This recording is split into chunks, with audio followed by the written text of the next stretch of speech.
Hello and good afternoon. Uh, in this video, I am going to give you a lecture on the relationship between Victor Frankenstein and his created monster / man. The monster is well equipped with all the verbal arsenals, and he learns to use from his source books, and he begins to use them with a most telling effect in his battle against his creator. So in here also, like Bible, like Milton's Paradise Lost, there is a war between the created and the creator. In Bible and in Paradise Lost, the creator, that is God, haunted the created, that is Lucifer. Here the opposite is true. Here the created, that is the monster, is going to haunt Victor Frankenstein, the creator, and there would be a battle between them. In a sense, the monster reminds us strongly of Shakespeare's Caliban in the Tempest, who begins to question Prospero with the same device he learns from his civilized master. Quoting Caliban, "You taught me language, and my profit on it is I know how to curse. The red plague on you for learning me your language." So the monster in Frankenstein throws back at Victor the tools of civilization. And not only that, he confronts his creator with the physical and emotional results of carelessness and of self-indulgence.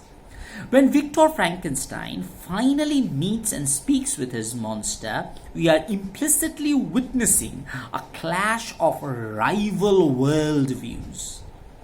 Victor speaks in his typically subjective and self-reflexive manner.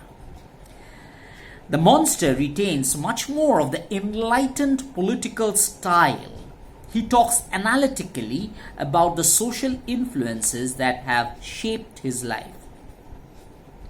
The monster speaks like a philosophe, the Rousseauian idea of the enlightened philosophe, while Victor rages in romantic agony. The first time Victor ever speaks with his creature, he breaks out in a fit of wild imprecations, and the monster replies, "I expected this reception. All men hate the wretched. How then must I be hated, who am miserable beyond all living things?" There is a considerable irony in this stylistic reversal. The novel assigns to Victor the conventional role of experimenting philosopher, scientist, but he raves like a mad demon.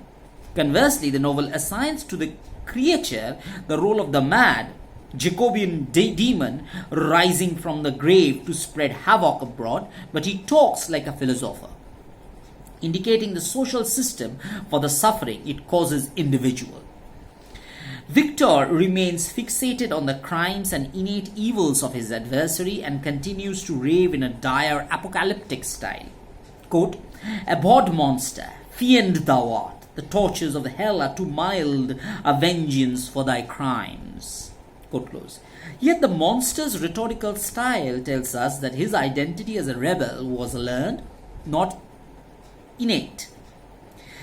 In direct contradiction to the Burkean tradition of the monster as evil incarnate, the creature tells Frankenstein, "I was benevolent and good. Misery made me a fiend." This disjunctive rhetoric itself enacts a passage from benevolence to rebellion.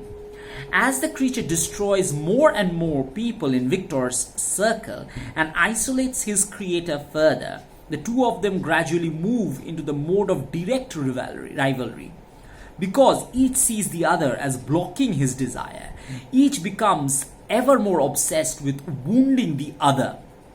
The complexity of their relations now take on the simplicity of the imaginary, the Lacanian order of imaginary, the Borromean knot. We have the imaginary, symbolic, and the real. The monster is fated to define himself in relation to Victor and vice versa, each becoming the other's double, the mirror self that haunts his every step. In the eyes of law, they are indistinguishable. Witnesses in Ireland mistake the dark figure in the boat for Victor, which is actually the monster. And later, when Victor tries to gain the law's help in tracking down the monster, the judge assumes he's a more mad demon. Caught in this relation to the double, each sees the other as his rival self, attacking the other and getting revenge in an endless spiral of violence, each revealing in this way what Lacan identifies as the aggressive paranoid structure of the ego. Rivalry becomes a directly destructive force, reducing everything to the opposition between the imaginary pair.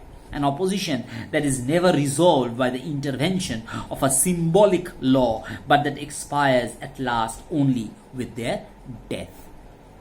So therein I conclude my lecture on the relationship between Victor and the monster. In the next lecture, I would try and talk about various critics giving themes and thematic analysis of Frankenstein. Thank you.